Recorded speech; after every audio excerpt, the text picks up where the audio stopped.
ما كان محمد أبا أحد من رجالكم ولكن رسول الله وخاتم النبيين وكان الله بكل شيء عليما. وقال النبي صلى الله عليه وسلم سيكون في أمتي 30 دجالون كذابون وكلهم يزعم أنه رسول الله وأنا خاتم النبيين لا نبي بعدي. صدق الله العظيم وبلغنا رسوله النبي الكريم ونحن على ذلك لمن الشاهدين والشاكرين والحمد لله رب العالمين. محترم بزرگوں اور بھائیوں، پہلی درخواست تو آپ حضرات سے یہ ہے کہ ذرا قریب ہو کر بیٹھ جائیں گے تو مجھے بات کرنے میں آسانی ہوگی اور آپ حضرات کو سمجھنے میں آسانی ہوگی اور شیطان کو پریشانی ہوگی آپ کو یہاں سے اٹھانے میں، کیونکہ دور دور جو بیٹھا ہوگا تو اس کو شیطان جلدی ریور سے جو بکری باہر نکل جاتی ہے تو اس پر بھیڑیا جلدی حملہ کر لیتا ہے. تو یہ ہم بھی ریور ہیں، یہ بھی ہمارا بھی ایک ریور ہے، اس میں ہم جتنا مل کر بیٹھیں گے تو شیطان بھیڑیا ہم پر حملہ نہیں کرے گا، ورنہ دور بیٹھیں گے تو شیطان حملہ کر کے کوئی کام یاد دلا دے گا، ہم نکل جائیں گے. آپ اور ہم یہاں ختم نبوت کے حوالے سے جمع ہیں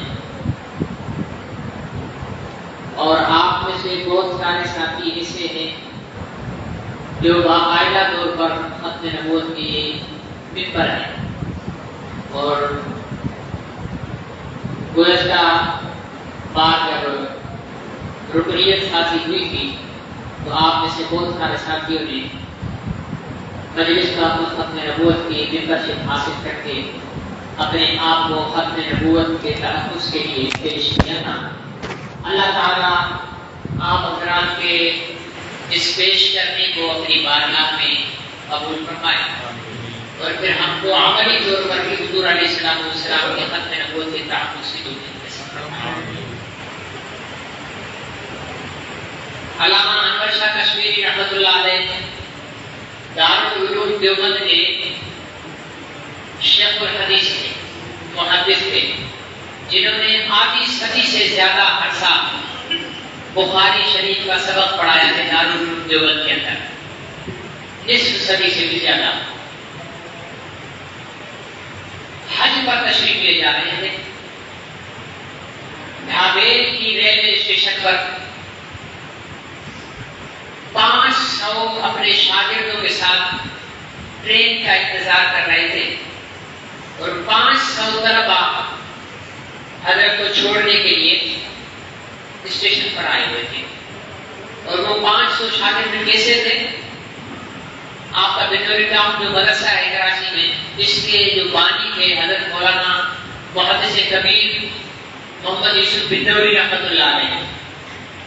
آپ کے دارالعلوم کراچی کے جو مولانا تقی عثمانی صاحب اور مولانا رفیع عثمانی صاحب ہیں، ان کے والد حضرت مولانا مفتی محمد شفیع عثمانی صاحب رحمۃ اللہ علیہ. اس پائے کے 500 علماء کرام حضرت کشمیری رحمۃ اللہ علیہ کو اسٹیشن پر الوداع کرنے آئے تھے کہ حضرت حج پہ جا رہے ہیں. بیٹھے ہوئے تھے کہ ٹیلی گرام آ گیا، تار آ گیا.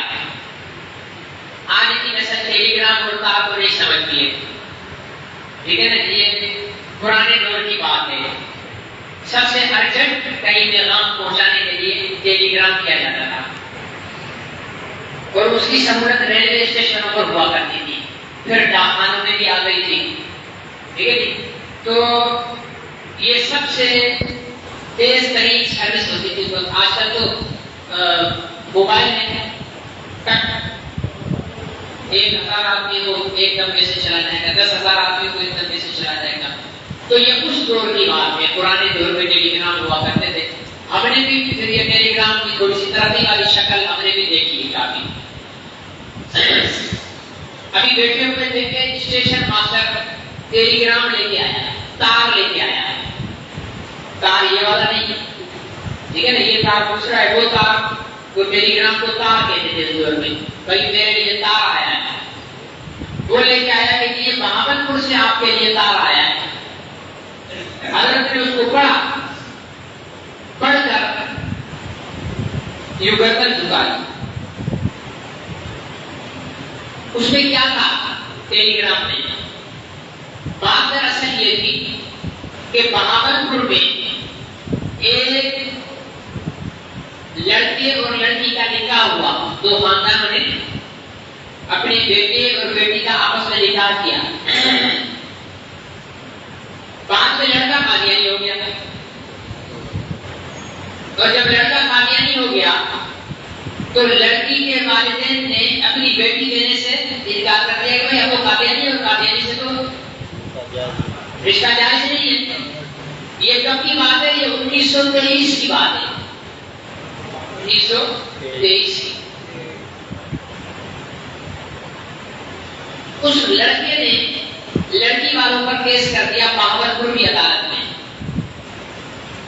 کیس یہ کیا کہ یہ لڑکی میری بیوی ہے، ہمارا نکاح ہو گیا ہے، مجھے رخصت کر کے نہیں دے رہے ہیں، یہ لوگ مجھے کہہ رہے ہیں کہ تم کافر ہو گیا ہے، حالانکہ ہم ان سے بھی زیادہ اچھے مسلمان ہیں۔ آگے یہ اپنے آپ کو مسلمان کہتے ہیں۔ عدالت نے علماء اکرام اس لڑکی کے والدین کو نوٹس جاری کیا، لڑکی کے والدین نے وہاں کے علماء اکرام سے رابطہ کیا، بات علماء اکرام تک آئی، کورٹ میں پیشی شروع ہو گئی تو علماء نے کہا کہ عدالت میں کوئی بہت بڑی ہستی کو پیش کیا جانا چاہیے امت کی طرف سے، کیونکہ امت کا موقف حضور علیہ السلام سے نبوت کا موقف کوئی بہت پاورفل عالم دین پیش کریں۔ تو مشورے میں طے ہوا کہ سید انور شاہ کشمیری رحمۃ اللہ علیہ کو بلا لیتے، اور سید انور شاہ کشمیری رحمۃ اللہ علیہ کیا کہتے ہیں کہ دارالعلوم دیوبند کی میٹنگ چل رہی تھی، قاری محمد طیب صاحب دارالعلوم دیوبند کے گورنر تھے، تو میٹنگ میں کہنے لگے کہ اگر دارالعلوم دیوبند کی لائبریری کو آگ لگ جائے تو مجھے کوئی پرواہ نہیں ہے، ساری کتابیں اگر جل جائیں تو مجھے کوئی فکر نہیں۔ تو پوچھنے والوں نے کہا بھائی کیوں فکر نہیں؟ تو کہنے لگے کہ یہ انور شاہ کشمیری زندہ ہیں، ان کو ساری لائبریری کی کتابیں یاد ہیں۔ سبحان اللہ۔ ہمیں تو قل اللہ یاد نہیں ہوتی صحیح طریقے کے ساتھ، ٹھیک ہے نا جی؟ وہ کتنے اور حافظہ آج کل ہم کہتے ہیں نا جی حافظہ کمزور ہو گیا، حافظہ کمزور ہونا گناہوں کی علامت ہے اور حافظہ مضبوط ہونا نیکیوں کی علامت ہے۔ تو حضرت کشمیری رحمۃ اللہ علیہ فرمانے لگے ہاں اب بوڑھا ہو گیا ہوں، حافظہ بھی بہت کمزور ہو گیا ہے، بس 40 سال پہلے جو کتابیں میں نے پڑھی تھی بس وہ یاد ہے، اس سے پہلے والی بھول گیا۔ کتنے سال پہلے؟ 40 سال۔ ہم 40 منٹ کے بعد میں کوئی کتاب پڑھ کر اس کا خلاصہ بیان نہیں کر سکتے، انہوں نے 40 سال پہلے والی کتابیں، ہمارے یہاں کتاب پڑھائی جاتی ہے کہ دردُ النساء، مصر حضرت تشریف لے گئے، جامعہ ازہر کی یونیورسٹی میں لائبریری کا مطالعہ دیکھنے لگے، کتابیں تو وہاں یہ کتاب مل گئی، اتنی موٹی کتاب ہے، مدرسوں میں بھی پڑھائی جاتی ہوگی۔ حضرت کشمیری رحمۃ اللہ علیہ وہ کتاب کا ایک نسخہ تھا، ہندوستان میں وہ کتاب نایاب تھی، لائبریری والوں سے کہا کہ یہ کتاب ہمیں دے دو، ہم دارالعلوم دیوبند لے جاتے ہیں، اس کی کاپی کر کے لکھ کے، اس وقت تو کمپیوٹر کا زمانہ نہیں تھا، لکھا جاتا تھا، لکھ کے یہ آپ کو واپس بھیج دیں گے۔ تو جامعہ ازہر مصر کے لائبریری والوں نے معذرت کی کہ حضرت یہ ایک نسخہ ہے اس لیے ہم دے نہیں سکتے۔ تو حضرت نے فرمایا کہ ایسا ایسے کرو کہ میں اس کتاب کا مطالعہ کر لوں رات کو بیٹھ کر تمہاری لائبریری میں، اتنی اجازت دے دو کہ رات مجھے لائبریری میں بیٹھنے دو، میں ساری کتاب اول سے آخر پڑھ لوں۔ انہوں نے کہا کہ ٹھیک ہے پڑھ لیں۔ ساری رات بیٹھ کر وہ کتاب کا مطالعہ کیا ہے، اپنا سفر پورا کیا، واپس ہندوستان آئے، دارالعلوم دیوبند میں آئے، وہ کتاب لکھنے بیٹھے، وہ کتاب لکھنے بیٹھے، لکھ کر پھر اس کو واپس مصر بھیجا کہ ٹیلی کر لو کہ میری کتاب میں کوئی غلطی تو نہیں ہے۔ تو جامعہ ازہر مصر والے علماء نے جب پڑھا تو وہ حیران رہ گئے اور واپس خط لکھا کہ حضرت ٹیلی آپ کی کتاب کو نہیں کیا، ہم نے اپنی کتاب کو آپ کی کتاب کے ساتھ ٹیلی کیا ہے، ہماری کتاب میں بہت ساری عبادت میں غلطیاں تھیں جو آپ نے درست کر دی ہیں۔ اس پائے کے عالم دین تھے۔ ٹیلی گرام اس بات کا آیا کہ حضرت آپ بہاوت پر آ جائیں، یہاں قادیانی نے مسلمان بچی پر کیس کیا ہوا ہے، حضور علیہ السلام کے ختم نبوت کا مسئلہ عدالت کو سمجھانا ہے کہ جو ختم نبوت کو نہیں مانتا وہ کافر ہے، یہ نہیں مانتا وہ کون ہے؟ کافر ہے۔ آپ کہتے ہوں گے کہ یہاں پر قادیانی کہ مولوی صاحب زور سے بلوانے، یہ زور سے بلوانے میں بھی بڑی تاثیر ہوتی ہے، یہ درگاہوں خانقاہوں میں نہیں دیکھتے لوگ ذکر زور سے کر رہے ہوتے ہیں، جس کے اثرات دل پر پڑتے ہیں۔ جب حضور علیہ السلام کے ختم نبوت کے منکروں کے کفر کا آپ اعلان زور سے کرتے ہو نا، تو اس کے اثرات ہمارے دلوں میں اور زیادہ مضبوط ہوتے ہیں۔ تو حضرت آپ تشریف لائیں اور یہاں آ کر یہ عدالت کو سمجھائیں کہ یہ غیر مسلم ہے، کافر ہے، کیونکہ حضور علیہ السلام کی ختم نبوت کا انکار کرتا ہے۔ حضور علیہ السلام کے بعد کوئی دوسرے کو نبی مانے تو حضور کی ختم نبوت کا انکار ہو گیا۔ حضرت کشمیری رحمۃ اللہ علیہ نے ٹیلی گرام پڑھا، گردن جھکائی، سر اٹھایا، فرمانے لگے کہ سامان میرا واپس بھیج دو، حج کا سفر کینسل، حج کا سفر کینسل، ملتوی، حج کا نہیں جا رہا، بہاولپور کا ٹکٹ لو۔ علماء 500 علماء تھے، کہ 500 اگر آپ میں آ جائے تو آپ کی قبا مسلطن پڑ جائے گی، ٹھیک ہے نا جی؟ اتنے تو اس میں شاگرد کیسے حضرت کے سب کہنے لگے حضرت یہ کیا ہوا، ایسی کون سی بات آ گئی؟ تو فرمانے لگے بھائی بہاولپور سے میرے پاس ٹیلی گرام آیا ہے کہ حضور علیہ السلام کی ختم نبوت کا کیس لڑنا ہے اور اس میں آپ کو پیش ہونا ہے۔ میں نے اپنی زندگی کی ساری نیکیوں پر نظر ڈالی۔ یہ کون کہہ رہا ہے؟ آپ کی میری طرح نماز 2 رکعت ہو کے مارنے والا نہیں، آدھی صدی سے زیادہ ختم بخاری شریف کا سبق پڑھانے والا، وہ حدیث کبیر، فرمایا کہ میں نے اپنی زندگی پر نظر ڈالی، میں نے جتنے نیک کام کیے ہیں مجھے کوئی بھی اپنے نیک کاموں میں سے ایسا کام نظر نہیں آیا جس کی وجہ سے نبی پاک کی شفاعت یقینی ہو، پکی شفاعت ہو، ایسا کوئی عمل مجھے نظر نہیں آیا۔ میرے لیے یہ بہترین چانس ہے کہ میں حضور علیہ السلام کی ختم نبوت کا وکیل بن کر عدالت میں پیش ہو جاؤں، اور یہ عمل ایسا ہے کہ یقیناً حضور علیہ السلام کی شفاعت نصیب ہوگی۔ اللهم صل على محمد وعلى ایک دفعہ اور بھی پڑھیں۔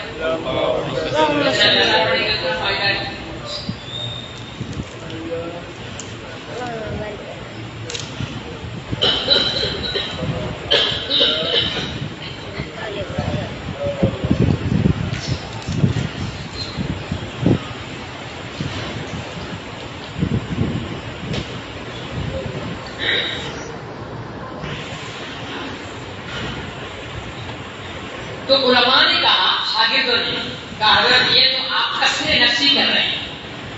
کسر نفسی کا کیا مطلب ہے؟ اپنے آپ کو گھٹا رہے ہیں، آپ تو بڑے ماشاءاللہ آپ کے تو بڑے اعمال ہیں، بڑا یہ ہے۔ تو وہاں حضرت نے ایک تاریخی جملہ کہا،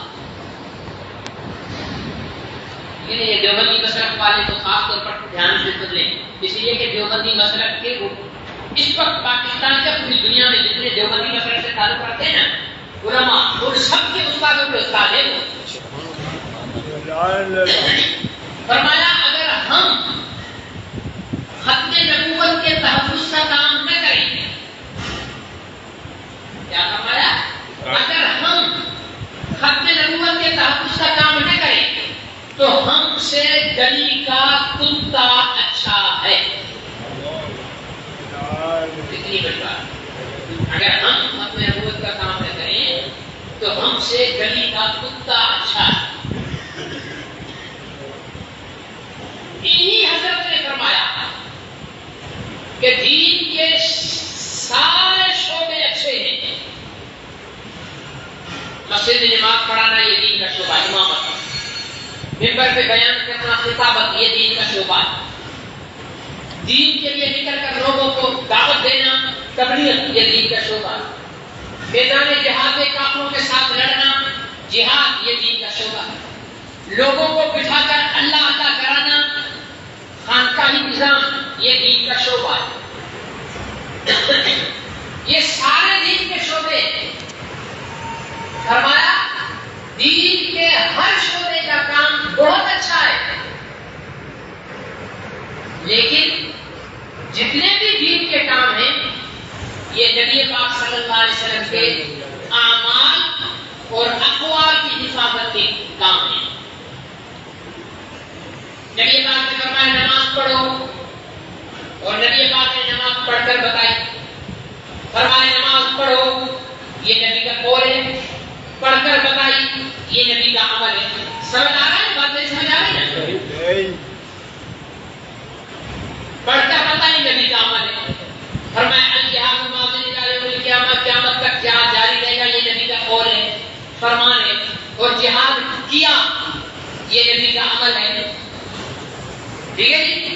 تو تبلیغ فرمایا بلغوا انی ولو آیا، میری بات کو پہنچاؤ اگرچہ ایک چھوٹی سی آیت ہو، اور خود تبلیغ کی۔ وہ فرمانا قول ہو گیا، تبلیغ کرنا عمل ہو گیا۔ تو دین کی جتنی محنتیں ہیں یہ نبی کے اقوال اور اعمال کی حفاظت کی محنتیں ہیں۔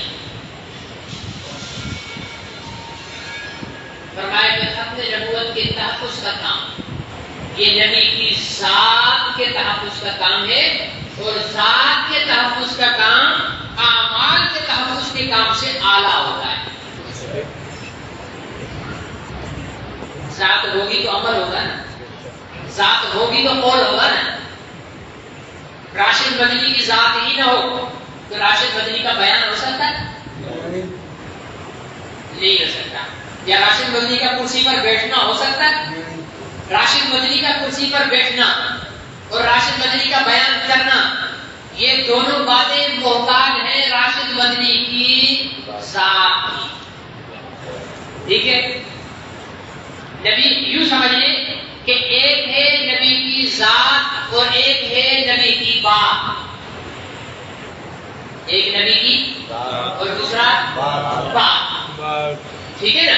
نبی کی ذات محمد رسول اللہ صلی اللہ علیہ وسلم، احمد، حامد، محمود، طیب، طاہر، قاسم، رؤوف، کریم، 99 نام حضور علیہ السلام کے، بلکہ ایک عالم دین نے حضور علیہ السلام کے 900 نام مرتب کیے ہیں۔ 900 نام حضور علیہ السلام کے لکھے ہیں۔ کتاب رکھی ہوئی ہے، اس میں ایک ایک نام جو ہے وہ حدیث سے قرآن سے نکال کر جمع کیے ہیں۔ بشیر، نذیر، ٹھیک ہے نا جی، سراج، منیر، یہ سارے حضور علیہ السلام کے نام ہیں۔ تو یہ ہو گئی ذات۔ بات کیا ہے؟ سارا دین حضور کی بات ہے۔ نہیں، سارا دین حضور کی بات ہے یا نہیں؟ نماز بھی حضور کی بات، روزہ بھی حضور کی بات، حج بھی حضور کی بات، جہاد بھی حضور کی بات، تبلیغ بھی حضور کی بات، منبر بھی حضور کی بات، کعبہ بھی حضور کی بات۔ سارا دین حضور کی بات ہے۔ حضور کی بات سے باہر دین نہیں، اور جو دین ہے وہ حضور کی بات کے اندر ہے۔ صحیح ہے یا نہیں؟ اب جب حضور کی بات دین ہے تو دین حضور کی ذات کا محتاج ہو گیا۔ نماز حضور کے ذات کی محتاج، روزہ، حج، زکات، جہاد، تبلیغ، تقریر، وعظ، نصیحت، ذکر اللہ، یہ سارے حضور کی ذات کے کیا ہے؟ محتاج ہیں۔ حضور کی ذات ہوگی تو دین ہوگا۔ کوئی یہ نہیں کہہ سکتا کہ حضور کی ذات کو تو نہیں مانتا باقی میں دین پر عمل کروں گا۔ حضور کی ذات کو نکال کر دین پر عمل کرے گا تو وہ دین نہیں ہے، وہ کفر ہے۔ حضور کی ذات سے ہٹ کر نماز پڑھے گا تو وہ بھی کفر ہے۔ حضور کی ذات سے ہٹ کر زکات پر کروڑوں روپے لگاتے وہ کفر ہے۔ دین وہی ہے جو حضور علیہ السلام کے ذات سے ہو کر ہم تک پہنچے۔ تو یہ ختم نبوت کے تحفظ کا کام اتنی بڑی نعمت ہے۔ یہ ممبر شخص فارم بھرے، اپنے آپ کو ختم نبوت کے کام کے لیے پیش کیا، اللہ تعالیٰ آپ حضرات کو جزائے عطا فرمائے۔ لیکن صرف فارم بھر کے اور پیش کر لینے کے بعد چپ کر کے بیٹھ جانے سے کام نہیں کرتا۔ اچھا ویسے کس نے فارم بھرا تھا؟ ہاتھ تو اٹھا کر ممبر سازی کس نے کی تھی؟ جس نے کہا جو 10 روپے بھر کر آپ حضرات نے فارم بھرے تھے، ماشاءاللہ، ٹھیک ہے نا؟ اتنے ساتھی بیٹھے ہوئے ہیں، اور جو ابھی تک حضور علیہ السلام کی ختم نبوت کے لیے اپنے آپ کو پیش نہیں کر سکے وہ اب بھی کر سکتے ہیں۔ راستہ بند نہیں ہے اس محنت کا، اس کام کے لیے راستہ بند نہیں ہے کہ بھائی جس نے فارم بھر لیا وہ کام کرے گا، باقی کے لیے کام کی گنجائش نہیں ہے۔ اس کام کے لیے اپنے آپ کو وقف کرو، صرف وقت نہیں کرنا ہے، وقت نکالنا ہے۔ میں ہمیشہ یہاں پر یہ دعوت دیتا ہوں کہ بھائی حضور علیہ السلام کی ختم نبوت کے لیے آپ کی ذات کا ہم پر حق تو یہ ہے کہ ہم ساری زندگی حضور کے لیے لگا دیں، لیکن اتنے اعلیٰ قسم کے لوگ ہم ہیں ہی نہیں، اتنی اوقات ہماری ہے ہی نہیں، کیونکہ ہم نے کمانا بھی ہوگا، ٹھیک ہے نا، محنت مزدوری بھی کرنی ہوگی، دکان پہ بھی جانا ہوگا، آفس میں بھی جانا ہوگا۔ میں کہتا ہوں کہ صرف 7 ہفتے کے 7 دنوں میں سے 1 گھنٹہ، ایک دن میں 24 گھنٹے ہوتے ہیں، 24 سطح کوئی یاد ہے؟ پہاڑی بچپن میں کسی نے پڑھے ہو تو نہیں یاد، ٹھیک ہے نا؟ کسی کو یاد ہو تو بتا دینا۔ 7 کے ساتھ ضرب کرو 24 کو، ٹھیک ہے جی؟ 100 سے اوپر جا کر پہنچتی ہے یہ کہانی۔ ان میں سے صرف 1 گھنٹہ آپ حضور علیہ السلام کے ختم نبوت کے لیے وقت کریں ہفتے میں۔ آپ جامع مسجد میں آئے جمعے کی نماز کے بعد، وہاں جڑیں، وہاں میٹنگ ہوتی ہے، اجلاس ہوتا ہے، مشورہ ہوتا ہے، کام کا طریقہ متعین کیا جاتا ہے، نہج متعین کی جاتی ہے۔ ظاہر ہے کہ کوئی بھی کام کرنے کے لیے اس کام کے تجربے والے لوگوں کے ساتھ بیٹھنا، کوئی ایسا ہوتا ہے کہ میں کپڑے کی دکان کھولنی ہے، میں صبح پہنچ کے مرتا ہوا جا کر دکان اپنی ٹرک سے سامان اتاروں اور دکان شروع کر دوں، ایسا ہوگا نہیں۔ کیا کرنا پڑے گا؟ پہلے کپڑے کے کاروبار کرنے والے لوگوں سے مشورہ کروں گا، بھائی کتنے کا مال ڈالنا، کون کون سا کپڑا رکھوں۔ لیکن ایسا نہیں ہوگا کہ رات کو سوجی کا ٹرک اتار دیا، دودھ کا ماوے کا ٹرک اتار دیا، صبح کو مٹھائی بنانا شروع کر دی، بیچ دیا، تجربہ کوئی نہیں۔ مٹھائی کا کام کرنا ہے تو پرانے حلوائیوں سے رابطہ کرنا پڑے گا۔ ایسا نہیں ہوتا کہ صبح کو اٹھے اور ٹرک کا اسٹیئرنگ سنبھال لیا، چابی کھولی اور چلانا شروع کر دیا، نہیں، بلکہ پرانے ڈرائیوروں کے ساتھ بیٹھنا پڑے گا اور سیکھنا پڑے گا۔ جس طرح دنیا کے تمام کام اس دنیا کے کاموں کے تجربے کاروں کے پاس بیٹھ کر سیکھنا ضروری ہوتے ہیں، اسی طرح حضور علیہ السلام کی ختم نبوت کا کام بھی اس کام کے سپاہیوں کے ساتھ بیٹھ کر، ان کی مشاورت میں شامل ہو کر بیٹھ کر کام سیکھ کر کرنا ضروری ہوتا ہے۔ آج جو آپ حضرات کو یہاں جمع کیا ہے، چند دعوتیں آپ کو دینی ہیں۔ پہلی دعوت تو 12 ربیع الاول کو، سنا ہے کبھی 12 ربیع الاول؟ سنی ہے نہیں؟ ہاں، حضور علیہ السلام کی وفات اور ولادت دونوں کا دن ہے۔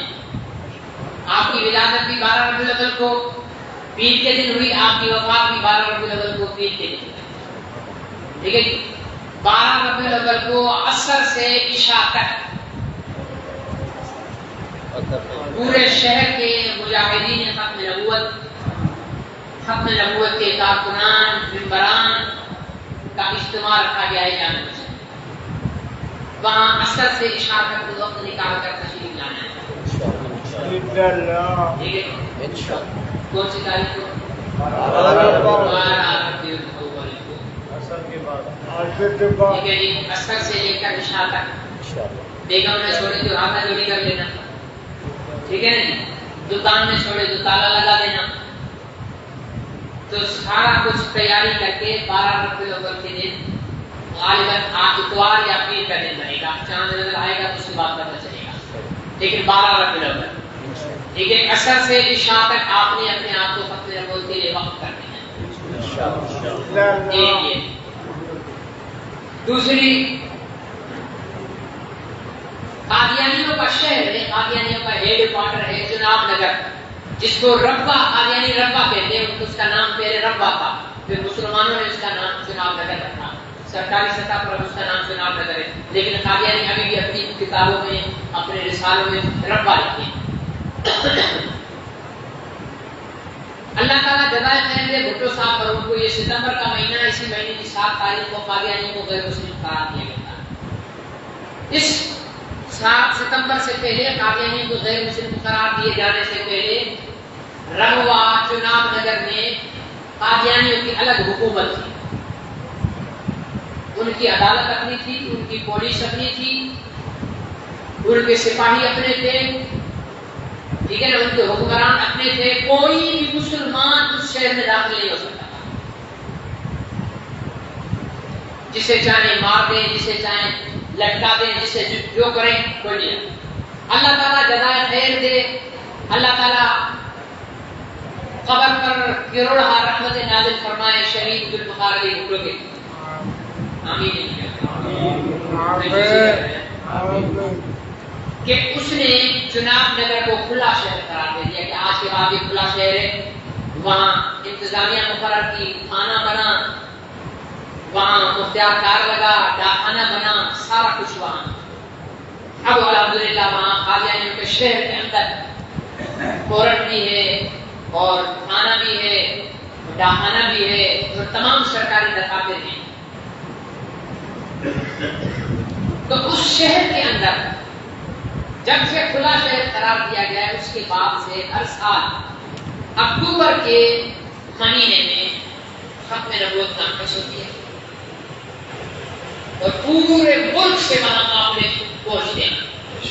وہاں اس لیے پہنچتے ہیں کہ قادیانیوں کو پیغام دینا ہوتا ہے کہ دیکھو ملک کے کونے کونے سے ہم آئے ہیں یہاں تمہیں بتانے کے لیے کہ ہم ہر چیز میں داخل ہو سکتے ہیں. محمد عربی کی ختم نبوت کے تحفظ میں ہم ابھی بھی بیدار ہیں. یہ ان کو پیغام دینے کے لیے پورے ملک سے قافلے جاتے ہیں. اس سال 27-28 اکتوبر جمعرات اور جمعہ کو یہ کانفرنس ہو رہی ہے. ٹھیک ہے. اور ٹنڈو آدم سے انشاءاللہ العزیز 25 اکتوبر کو قافلہ جائے گا. الحمدللہ ہمارے پورے ٹنڈو آدم سانگر سے ملا کر 250-300 قریب ساتھی ہوتے ہیں اور ان میں ہر سال اضافہ ہوتا ہے. اور اس سال بھی یہ قافلہ یہاں سے جائے گا. لوگ 30-40 ہزار روپے سیر و سپاٹے پر خرچ کرتے ہیں، ثواب ٹکے کا نہیں ملتا.